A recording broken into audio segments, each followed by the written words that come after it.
တနေ့မှာတော့သူအဖိုးနဲ့သူကတောအုပ်ထဲသွားဖို့ဆိုပြီးတော့လာနေပါလေ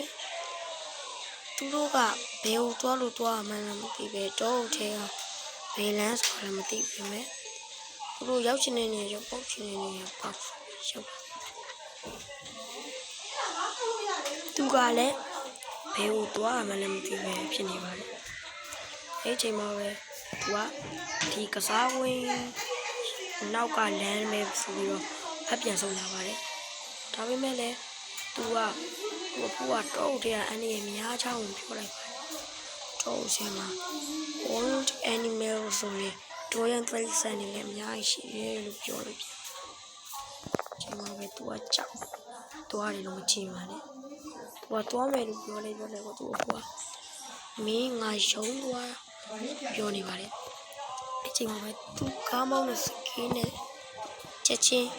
ရှုံးကိုဖောက်ဝင်ရအောင်ရန်လိုက်လာဆိုသူ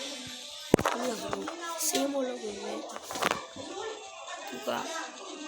လူပြွားလဲဆိုတော့စေးလိုက်တဲ့တတိုင်းပေါ်ရောက်သွားပါတယ်သူ့ဘိုးကလည်းဆင်းလာပါတယ်သူတို့တွေဒီကဖေးဆိုင်မှာပဲထိုင်ကြမယ်ဆိုပြချက်အကြီးကြီးကိုခိုင်မာနဲ့ချလိုက်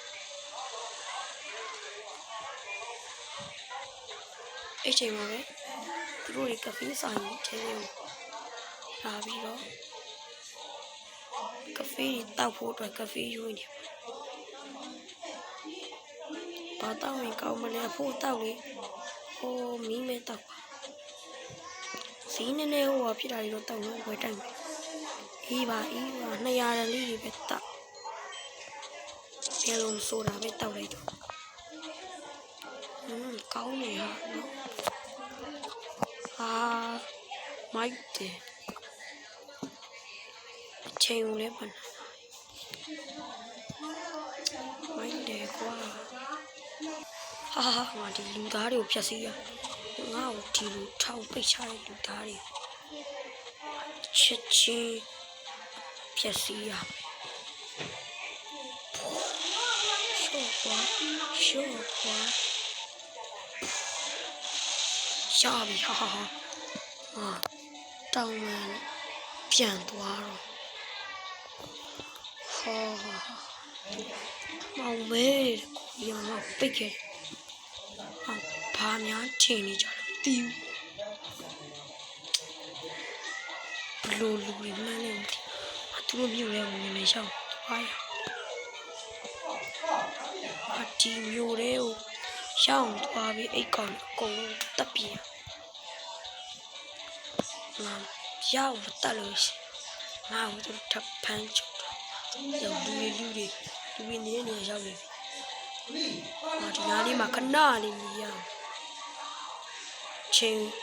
နေရဝေးကြည့်ရောက်ငါတော့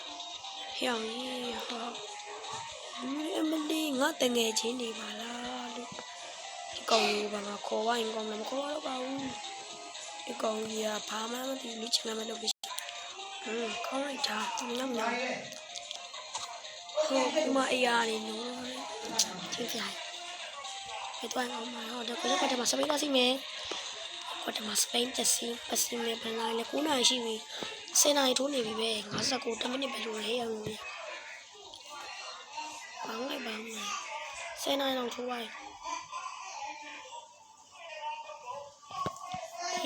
ရက်ကွက်ထဲမှာပစီမယ်စပိန်ရက်ကွက်ထဲမှာစပိန်ပစီ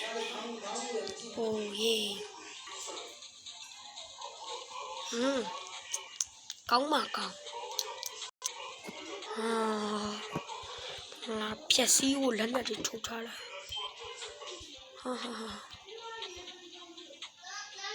ဒီဆိုင်ကူကြီးကငါ့ကိုဖမ်းချုပ်ခေါ်သွားတဲ့နေရာပဲရှော့ဖြက်စီးလိုက်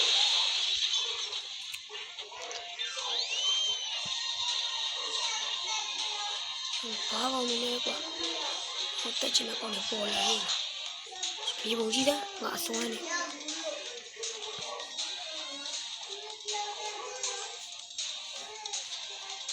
အေးစား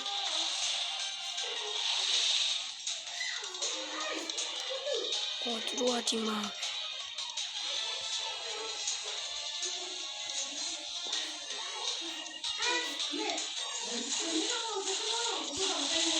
ဟာအားလုံးပဲကျေးဇူးတင်ပါတယ်အပိုင်းတည်းလေးတော့ပြီးပါပြီ thank you ပါ